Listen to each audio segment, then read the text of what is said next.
Hello and welcome to Bud's RPG Review, where I give my thoughts on role-playing games, card games and board games. Today's review is Pax Cthuliana by Two Starving Gnolls. Okay, first a bit of history. Successfully kickstarted in 2017, Pax Cthuliana is a 72-page print-on-demand, system-agnostic scenario set in 1927 London that is a homage to the dark world of H.P. Lovecraft. There'll be spoilers from this point on, so stop watching now if you intend to play this. Okay, to the cover.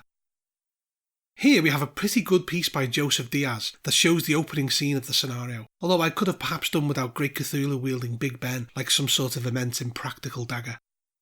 Right, to the inside. After the usual bits like the contents and including a warning that the scenario is intended for mature audiences, we're greeted with an opening page that asks the question, what is Pax Cthuliana? It describes itself as a dramatic scenario designed for experienced players. It uses puzzle solving, investigation, time travel, mythos knowledge, situational music, timed events, and horrible scenes to produce an epic mini-campaign that it assures us can be completed in one night. It's set in 1927 London and can be done as a standalone adventure or incorporated into an ongoing campaign, most preferably at the end. The book is divided into 7 parts. The introduction, where it discusses the how and why, the prelude, which is a non-interactive cinematic sequence which frames the narrative, the opening scene which sets things in motion, the clue scenes where the investigators follow the leads, the character scenes where they have some revealing meetings, the story scenes where they unveil the horrible truth and try to save the world, and finally the end parts where it gives you the facts and fiction, handouts, backer list and the like. It does stress that some facts have been distorted and historical liberties taken in order to heighten the drama, and that if you were to spot any of these inconsistencies to just run with them, as players will most likely not notice or care during play. A list of the liberties that were taken is at the end of the book. So with this in mind, let's proceed. The first part is Introduction Part 1, Practical Information. Here it discusses things like character pronouns, the ideal number of players, with 5 being the perfect number, and the knowledge of the mythos that the players should have, that being they should be experienced and should really have heard of Relay. It talks about how any relevant game system will work with it, with the obvious choice being Call of Cthulhu. It also talks about the shock value of the scenario, with perhaps the biggest coming at the beginning, and even says that you should hide the cover from your players and only show it to them during the prelude. After this we move on to Introduction Part 2, the scenario. It talks about how Pax Cthuliana is different from what you would normally expect, as the players see a premonition of a terrible event and need to gather the clues to enable them to stop it happening. The scenario begins with the investigators atop St Paul's Cathedral in London and are given a puzzle by the keeper that they need to figure out. The prelude ends with Great Cthulhu emerging from the waters that have flooded London and everyone going insane or being killed. After this it shifts to a few days earlier and they must investigate a number of clues that will take them around London, meeting such luminaries as J.R.R. Tolkien and Aleister Crowley. Throughout the scenario they will collect the pieces of the puzzle which, when assembled in the correct order, will prevent the emergence of the Great Old One. To solve it they will need to put together the clues that they have gathered throughout. It talks about the practicality of changing it from a one-shot to a mini-campaign and explains the requirements of extended scenes to flesh it out. The main aim of the scenario is to collect puzzle pieces as they go along. There is a physical puzzle to print and cut out at the back of the book, and an actual model made of stonework clay was available during the Kickstarter. This image was kindly provided to me by Seth Skorkowski. It is a pentagram divided into 6 parts with a centrepiece surrounded by 5 tips, with each having unique symbols on each of their 3 sides. The centre also has unique symbols where the tips can connect. There are 243 different combinations to the puzzle, but by the end of the scenario the investigators should have found enough clues to reduce it to just 3. The right combination will prevent Great Cthulhu appearing. St Paul's Cathedral has a vital role in the scenario. The cathedral acts as a massive sigil that prevents Cthulhu appearing due to an unseen binding spell inscribed on the rooftop. Long before the cathedral was built, this spell was inscribed upon the ground and kept secret by druids at the time, and then secret societies working against the creatures of the mythos. In 1663, the famous architect Christopher Wren found out about the sigil and that it was weakening due to errors made when it was inscribed, being copied and reinterpreted again and again for generations. He consulted earlier sources to attempt to discover the right inscription, and this led him to the Kitab al-Azif, the famous Arabic Necronomicon. Wren knew he needed to restore the sigil, so plotted in Paris on how to do it. He orchestrated the Great Fire of London in 1666, which wrecked the old cathedral, and in 1669 was appointed King's Surveyor of Works, which had to not only design and rebuild 50 churches across London, but redesign and rebuild St Paul's Cathedral. With the knowledge he had learned in Paris reading the Kitab al-Azif, he had the symbol correct and installed it in the roof of his newly built cathedral. Sadly, the sigil is weakening and will stop working in a few days. The investigators need to piece together the symbols in the correct order to restore the sigil to power. A big deal is made in this scenario on the use of music. The author suggests using the soundtrack of the movie Interstellar at key events, with some of the pieces having specific timings. These are detailed here. Additionally, as part of the Kickstarter, one of the stretch goals was to have a custom soundtrack commissioned to match the scenario, which is available as a download from DriveThruRPG. I'll put the link below. Okay, so on to Introduction Part 3, Cthulhu in London. Pax Cthuliana offers an alternative take on Cthulhu's whereabouts, claiming that the Necronomicon did not mention R'lyeh, but Ar-Lun, an old name for London, an obvious massive deviation from Lovecraft's vision, though the author assures us that it doesn't really matter, as most players will not even have encountered Great Cthulhu before, and the idea is one of shock and awe rather than the slow burn of usual investigations. It does offer some alternative reasons for London being where Cthulhu rises, for those purists amongst the players. Right, to the prelude. This part is designed to frame the entire scenario and show the investigators what is at stake. It recommends not giving your players any hint of what happens here, just to hit them with an impossible scenario where they're faced with an array of symbols and Cthulhu himself rising from the waters. It recommends making sure your players are non-disruptive during this scene. We have the time frame of the opening sequence done blow by blow, set to the track Mountains from the Interstellar soundtrack. It begins quietly with the investigators stood atop St Paul's Cathedral, with a woman they don't know in an almost hysterical state shouting for them to hurry as the portal is about to open. This allows the players to try different combinations which won't work. The next step is the night sky being lit up with glowing portals that slowly fill with water, and this is followed by them opening and water thundering down from above, drowning and crushing thousands on the streets. The water continues to pour down, with London quickly becoming submerged, and then finally Great Cthulhu emerges, gargantuan and alien beyond our understanding, and then the prelude ends. Having listened to Mountains while reading this aloud, I have to say it works perfectly. I'll put a link to Mountains below. After this we move on to opening scene 1, the scenario begins. The players at this point have more control over proceedings, and it starts with one of the players relaxing with a whiskey at home. There's a knock on the door and a young errand boy asks their name, then passes them an envelope. It has this handout in it, inviting the investigator and their friends to Hanwell Asylum to identify a patient. It assumes the investigators do just that and moves on to opening scene 2, Hanwell Asylum. We have a little information on the asylum itself, and they should eventually get to the office of the person named on the handout, Dr. Berglow. He is close to 50, balding with grey hair, and has the disposition of those with military experience of an army officer rather than a medical professional. He thanks them for coming and advises that he hopes that they can identify a man in his care, known only as John Doe, who was discovered in Hyde Park 4 days ago. He was driven mad and talking gibberish, so was brought to the asylum. He will give them a general description and advises that he is suffering with schizophrenia. He also explains that they had a note in their pocket. This part is left to the keeper to decide who John Doe is, what his relationship to the investigators is, and what the note contains. He should have some connection to them. It gives us a few suggestions for the note, though it should refer to one of them by name. Dr. Berglow offers to take the investigators to meet John Doe, who they find walking in circles in his cell, chanting the famous Cthulhu in Arlay line that I'm not going to attempt here. How John Doe reacts is dependent on many factors, things like how well they know him and how they approach him and the like. The investigators should essentially take 2 things from this meeting: the identity of John Doe and the fact that his madness stems from something called Cthulhu and R'lyeh. The scenario suggests that the next step should be that they investigate John Doe's flat, which one of the parties should have written in an address book somewhere. The next part is opening scene 2, the flat. John Doe's flat is above a public house called Two Starving Gnolls, though why an early 20th century public house would be called this is a mystery, and is in Whitechapel in East London.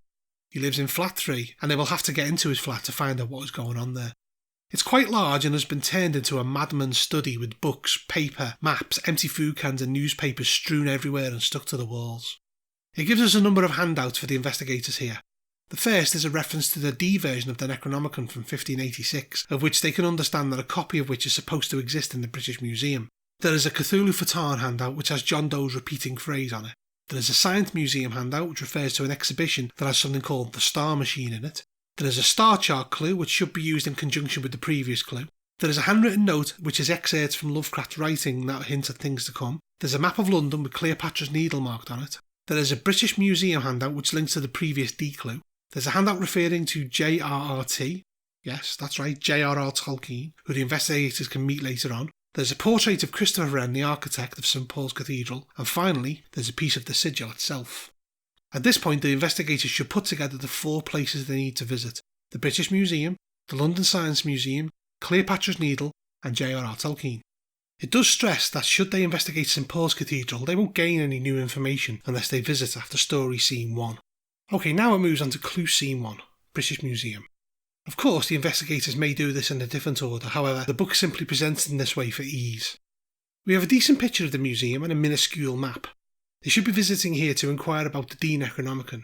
It gives us a bit of history around the museum, and then it moves on to the 2 rooms of specific interest: the Roman Britain room and the manuscript department.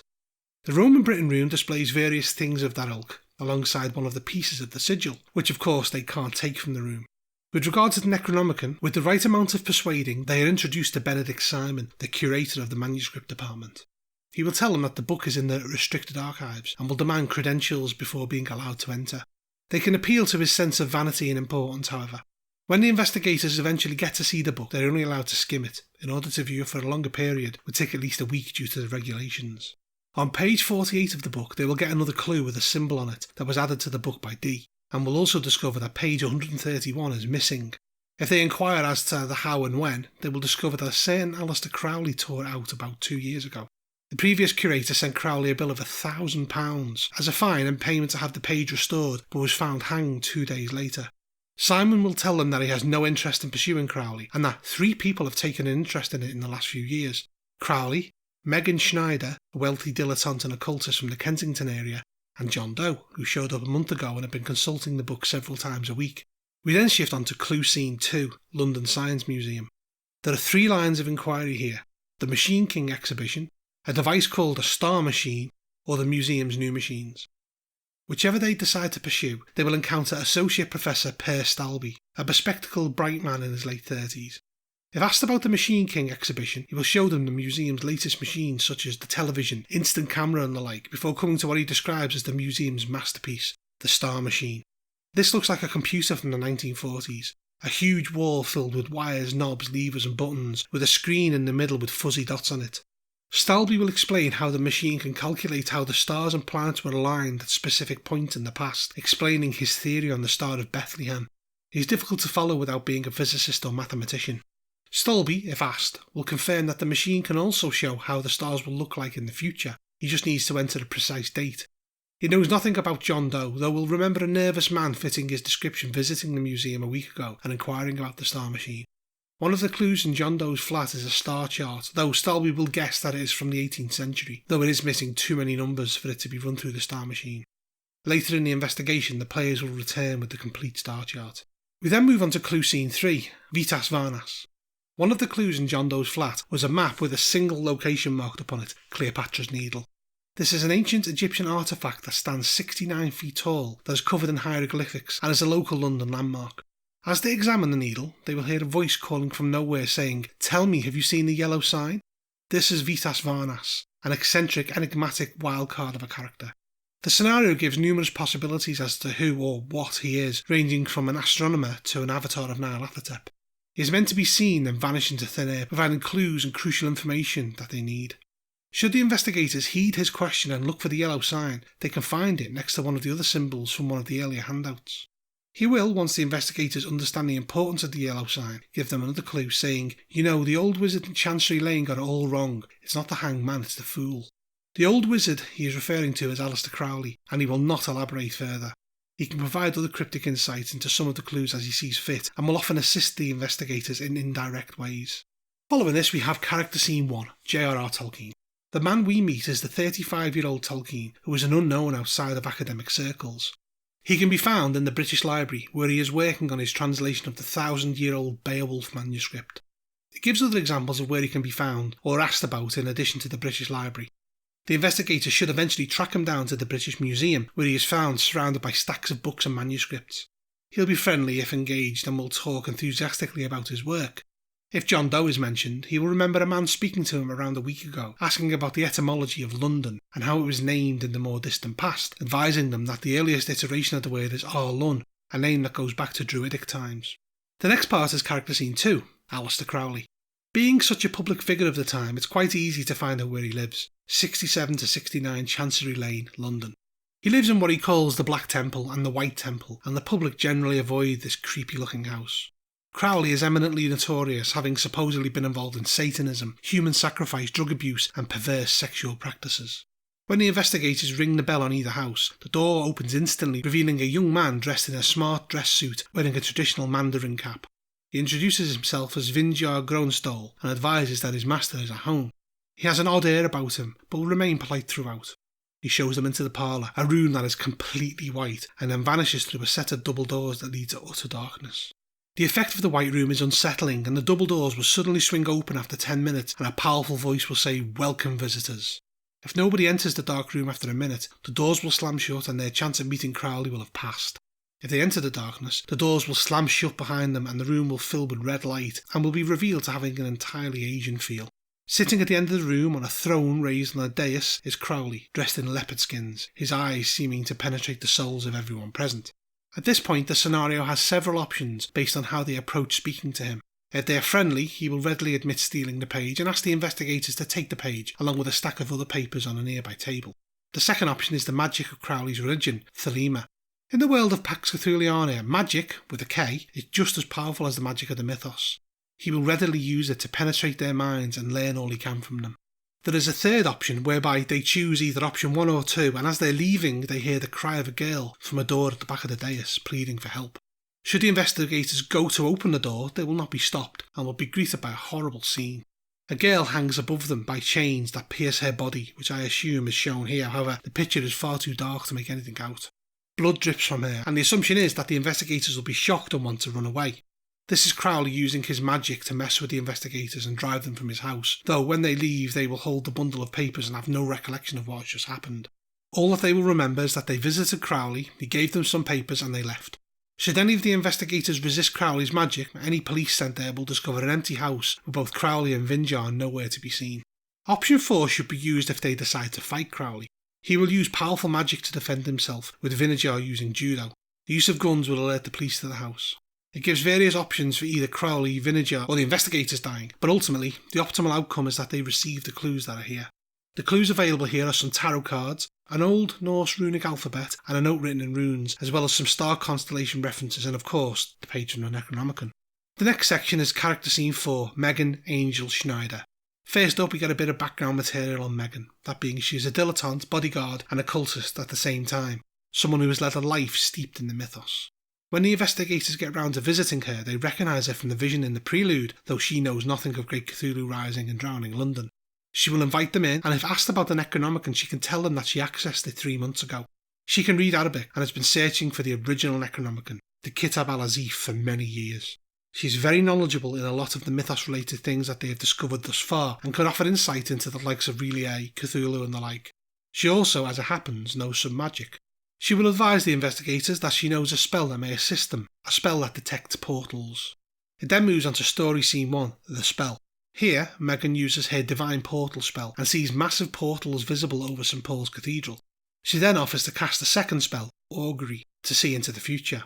She advises that the mental cost is heavy, exhausting and unnerving for those that take part in it. The investigators can take part in and experience this spell. She has a ritual chamber in her house and invites them to come and take part. They will notice 2 symbols marked on the wall, ones that the players have seen before. This offers insight into the clues they have found. The ritual takes place and the players get a second crack at deciphering the puzzle, though they do not yet know the complete solution. It suggests giving them the same amount of time as in the interstellar track from the prelude. As the track fades out, the puzzle is returned to the keeper and the spell ends. Megan will advise the players that the spell only shows one possible future. She advises them that they should investigate St Paul's Cathedral. The next section is story scene 2, the tomb. This encompasses the players visiting St Paul's Cathedral for 2 reasons: to check out the roof again, and to visit the tomb of Sir Christopher Wren. As per the introduction, there is no roof access as such, but that shouldn't stop the keeper from providing one. Again, nothing has changed. The second involves the fact that they need to break into Wren's tomb to retrieve what was supposedly buried with him, the Kitab al-Azif. His tomb can be found in the crypt and is a plain affair. They will need to get into the crypt after opening hours and prise it open with the right tools. This involves testing the stealth and wiles of the players. Once they open the tomb, they find Wren's partially mummified corpse and the book thereafter. Slipped into the book is the missing star chart piece, which can be added to the path found in John Doe's flat. They have 2 choices at this point: take the completed star chart to the Science Museum to have the information inputted into the star machine, or take the Kitab al-Azif to Megan Schneider. Finally, we come to story scene 3, the end. Here the scenario reaches the point where they investigate the two options available. If they visit Megan first, she is excited to see the book, but after flicking through it for a while, quotes the Aklo phrase that was mistranslated and gives the correct one. In his house of Arlun, dead Cthulhu waits dreaming. This essentially proves that Dee's original translation was incorrect and R'lyeh is actually London. When they get to the Science Museum and track down Professor Stolby, he will perform some calculations on a blackboard, then input the data into the star machine, which ultimately produces the result that there will be a specific constellation of stars and planets over London that night at 1 AM. The stars are indeed right. Megan will explain, upon receiving this information, the true purpose of St Paul's Cathedral, and that the sigil has become weakened. This leaves only one thing to do. Meet up at 11 PM that night and get into the cathedral and upon the roof with the sigil pieces and use them to restore the spell. It then cuts to the roof of St Paul's Cathedral. The stars are right and the sigil must be put together in order to create a version of the Elder Sign. We then cut back to the prelude scene with the music from Interstellar, only this time the player should have far more of an idea of how the sigil works and hopefully put them together in time, closing the portals and restoring St Paul's. The scenario does, however, provide some alternative endings, such as the chance ending, wrong ending, and the corrupted ending. However, I do feel that after the players have done all of this hard work, it would be incredibly unfair to pull the rug out from underneath them at the close.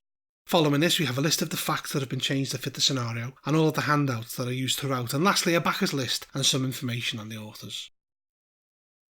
Pax Cthuliana is something that I genuinely believe most players will have never played the like of. I would imagine that most who play games based in Lovecraft universe have never encountered Great Cthulhu, and this scenario gives them the chance to do just that. It's very well put together with excellent handouts and good, although at times very dark, art throughout, and the chapters are broken nicely into digestible chunks which makes the whole thing an easy read. Additionally, I can see this working with many different systems, however it does seem to be aimed at Chaosium's Call of Cthulhu. Another thing I liked was the fact that most of the scenes had an extended scene option, which described how the keeper could, if not playing this in one night, make things more interesting in the long run.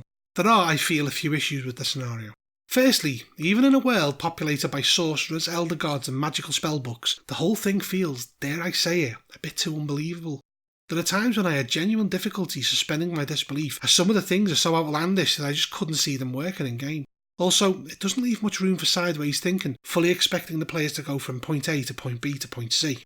The scenario does have lots of things going for it. It seems to be long enough that it could probably be completed in one night or even a single session at a convention with whatever rule system you decide to use, and things like meeting Aleister Crowley, J.R.R. Tolkien, getting their hands on the actual Kitab al-Azif, seeing Great Cthulhu emerge from the waters and the like, are great things to be able to do in game, and something your players will likely talk about for a long time afterwards. A particular thing I liked about this scenario is the use of music to produce atmospheric effect, which it genuinely succeeds in doing, and something anybody running this should definitely consider. If you want something that is a break from what could be considered the norm in Lovecraft universe, Pax Cthuliana could be right up your street. It's smart, interesting and well put together, which are three qualities you don't often see in one place. I give it an 8 out of 10. If you enjoyed this review, please make sure to hit the thumbs up, subscribe to my channel and check out my other videos. Also, if you're interested in buying this product, I've put some links below. Lastly, if you like what I produce here, then maybe think about supporting me on Patreon. Bud out.